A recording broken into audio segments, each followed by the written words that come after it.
I wanted to look at some strategies specifically that we use internally for list building. Right now, like I said at the beginning, this is what we are doing right now in October.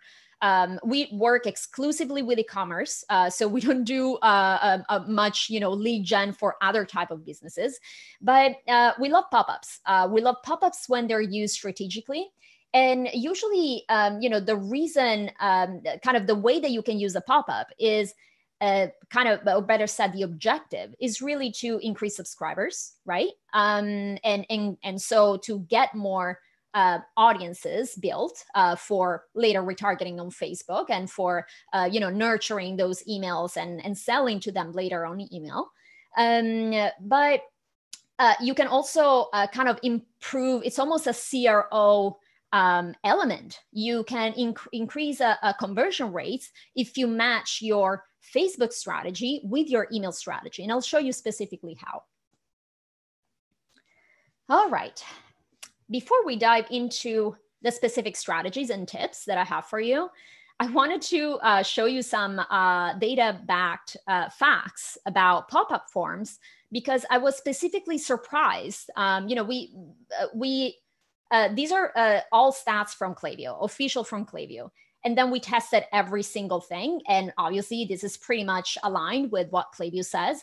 But the last one on the list, I was very, very surprised. So what happens is that, how on most of your forms, most brands have usually asked for email and phone number, or maybe you ask for email and just name. So you ask about the vast majority of sign up form feature only 2 fields or less. Now, what happens if you increase the barrier of entry? And so you ask for more information, so more fields. Data shows that you only see a small dip in conversion, really like 0.1%, so really nothing. So you may as well collect more information on the front end.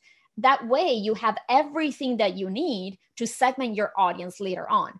Now, that's if you're doing it with pop-ups. Obviously, if you have a welcome quiz, if your client has something that, a welcome quiz already in place, well, that will be so much better and so much easier for you to kind of start segmenting your messaging and your approach.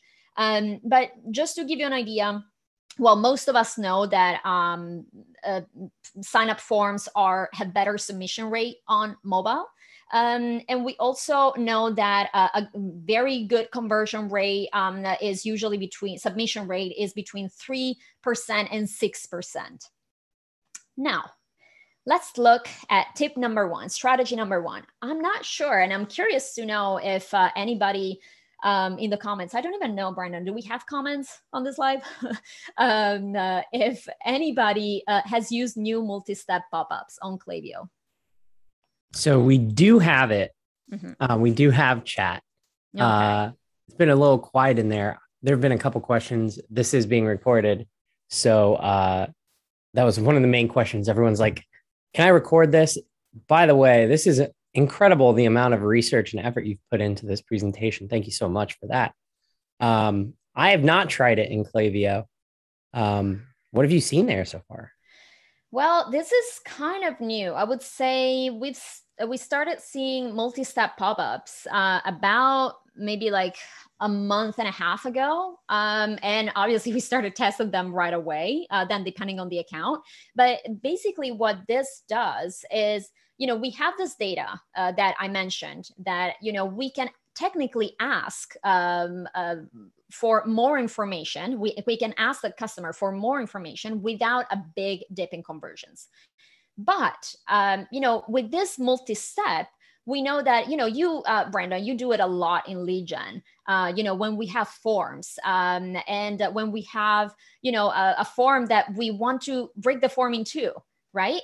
To kind of allow the customer or the subscriber to kind of fill in the first information and then just don't get tired, don't give up, and then continue on. This is the same concept, but it's native within Klaviyo, and it's fantastic because it gives us the option to ask for a second question or to ask for SMS, SMS kind of opt-in and phone number. So it kind of, now you don't have to, the customer doesn't have to get the text in many cases. You can make it optional, but in most cases they will.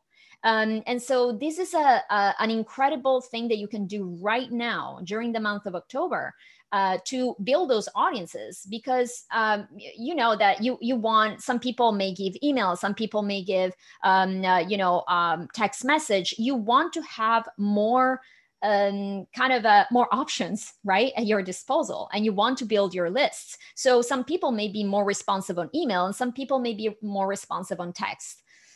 Make sense? Now, the tip number 2, this is something that it's a little bit more technical for who is not, on a daily basis on Klaviyo, but the concept is, and I'm going to go over it, it's just to add the request more information on the pop-up, right? But how? Through the custom property fields. So the custom property fields are basically, you see in the second pop-up, this is the same structure of multi-step pop-up where we first request the email.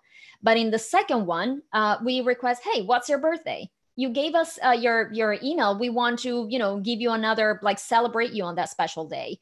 And people will add the birthday date. Now the birthday date, the birthday will be recorded as custom property fields.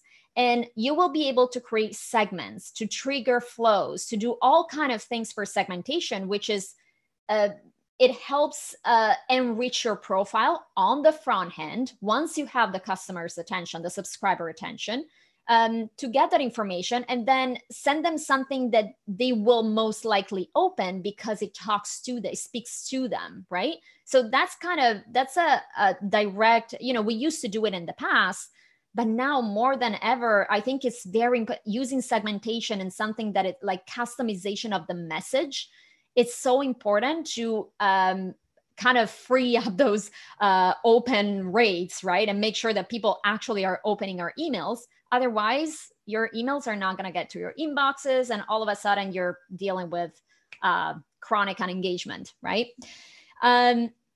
Now, what we discussed before about asking birthdays, asking for a city, asking for email preference for, or product preference, you can, with the city, with this system, you can bypass the location block that from iOS 15. So you can just ask the customer.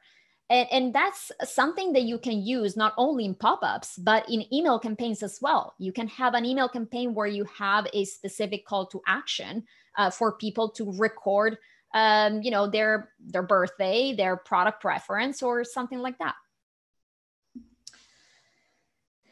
Now, this is specifically how it looks on Klaviyo.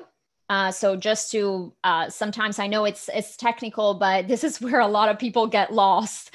And so I wanted to make sure that this is basically all of these elements, they're drag and drop on Klaviyo. Then to build your pop-up, that's the date. And you can record a profile property, you can call it Mickey Mouse if you want. And that's always there, and it will show up in your segments. Now, I like this strategy, and it's technically it's multiple strategies in one, depending what you're trying to achieve. I like to trigger pop-ups, not just the usual welcome pop-up. Hey, give us your email for 10%, for free shipping, whatever that is. I like to trigger pop-ups for different segments, so target different subscribers at a different stage in their shopping cycle, or maybe subscriber cycle, or having a pop-up that shows up specifically on one URL. So for example, now we have the example of the welcome pop-up, right? We have a regular 6 or 12 seconds delay to allow for, introduce ourselves as a brand. We make sure to exclude this pop-up at cart or checkout, right? We don't want the same pop-up to appear everywhere. This is for new customers only, new subscribers only. Now, we can mimic the same offer and reinforce the welcome pop-up. Because, how many people actually close the pop-up and at the beginning, but then they kind of change their mind. They're retargeted on Facebook, they land, they add to cart, they're at cart, and all of a sudden here, there's a reminder of the same welcome flow offer. Maybe it's an exit intent pop-up. That's how I like it. So whenever the user is attempting to close the window, then this pop-up comes up. And it's only for new subscribers, and it's exactly the same offer, right? Hey, don't forget that you have free shipping.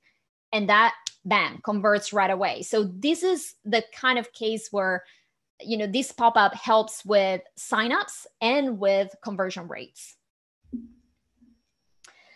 I like, especially when it comes to synchronizing your Facebook strategy with your email strategy. If you're a client or if you have a blog section, you want to use it, especially when it comes to now October, November, we're really building those audiences. So what are you going to do? You're generating awareness, you're generating interest, preparing people for, for the holiday season. So you may have blogs, you may have gift guides. You want to you want to redirect qualified traffic. So in this case, I would say conversion campaign, either optimized for conversion or for lead, meaning for purchase or for lead. And you have a pop-up there that only triggers on the blog page or only triggers on the gift guide with some kind of call to action, right? And again, this is depending on your strategy, but I think it just keeps people on the website, and you can populate bigger audiences for your retargeting. Okay, quick, really good question from Felipe. If we're advertising on Facebook, can we use a pop-up in the landing page? And what about Google? So what have you seen on that front? So for on the landing page, as in the homepage? That's a great question. I'm not sure what he means. He just said on the landing page. I assume what he means is as you send. Go ahead. Can you guys hear me? All right. Yeah. Just the first page that someone just lands after clicking on an ad. Okay.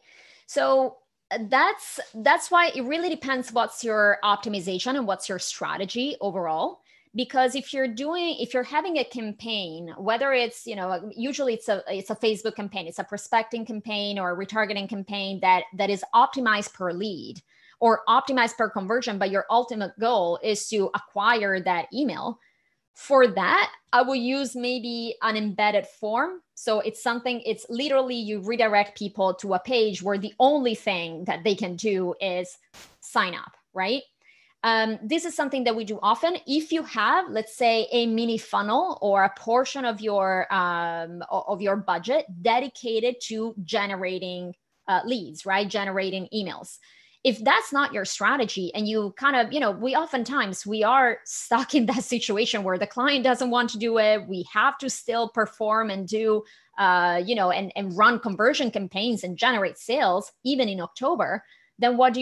You just have that pop-up. Maybe you don't trigger it at 12 seconds. You trigger it at 6 seconds because you know that you have or exit intent. You know that you have a flow connected to it. You have a way to nurture those people.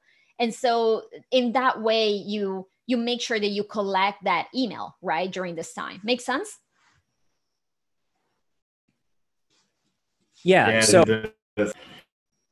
just to add to that, I'm curious, what do Facebook and other ad networks think about pop-ups on landing pages? Like, do they dislike them?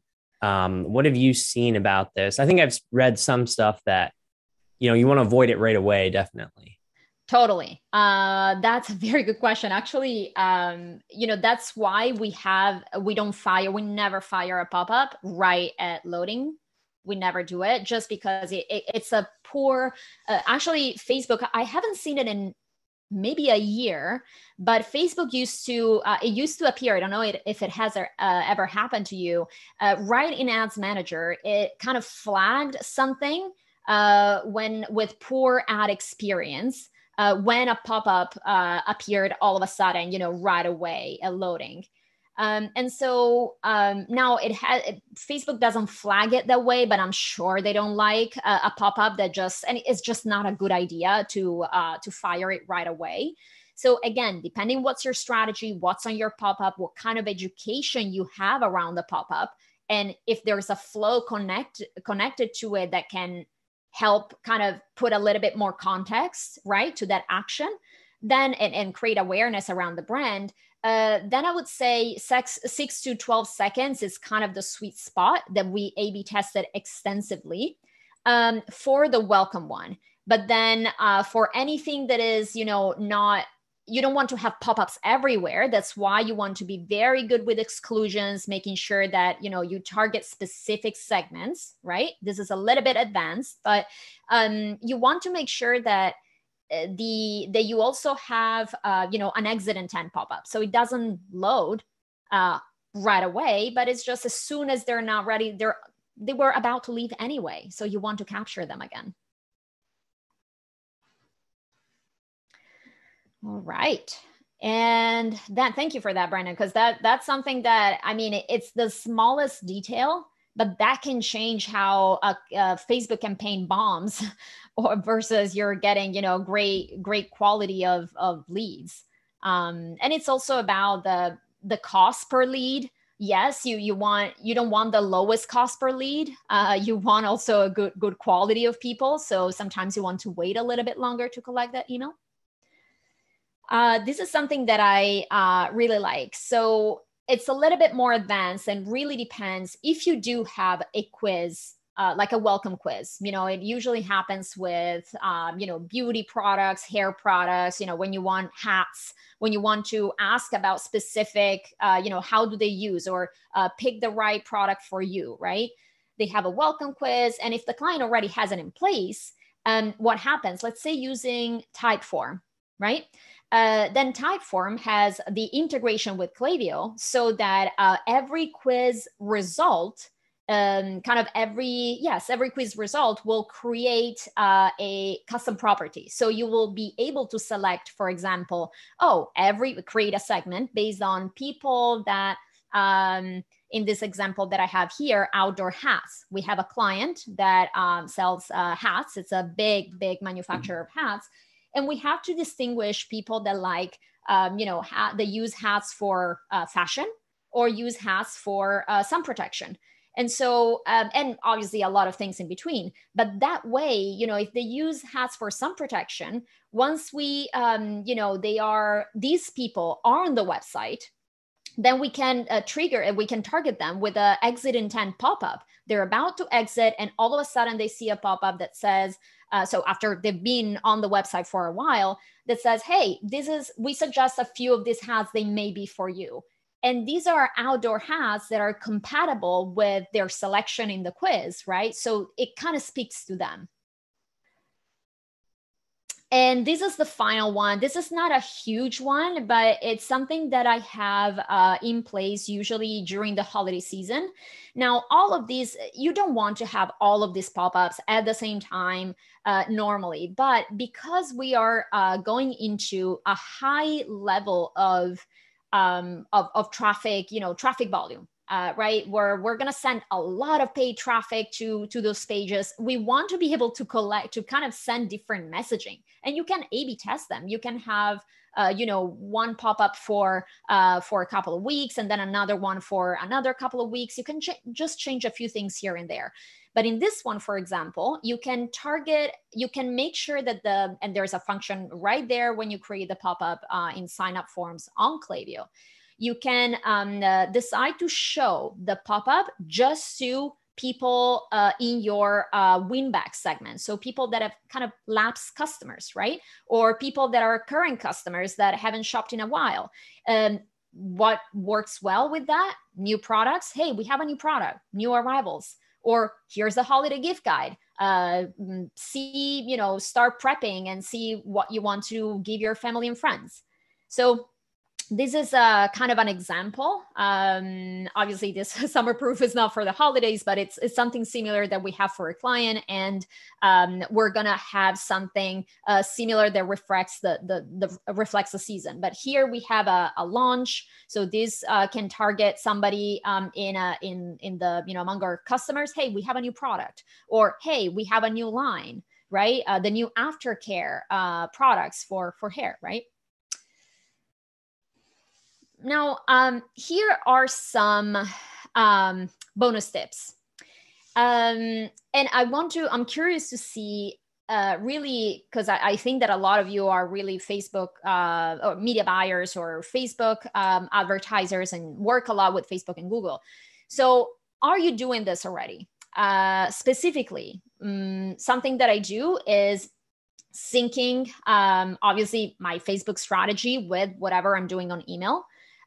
So the example that I mentioned, if you're driving conversion campaigns to a page, to a specific page, well, you better have a pop-up there. Or if you have a pop-up there, you better drive traffic, qualified traffic there, so the pop-up can actually trigger. Otherwise, it's just going to trigger sometime. How do you use Klaviyo audiences in kind of within your Facebook strategy?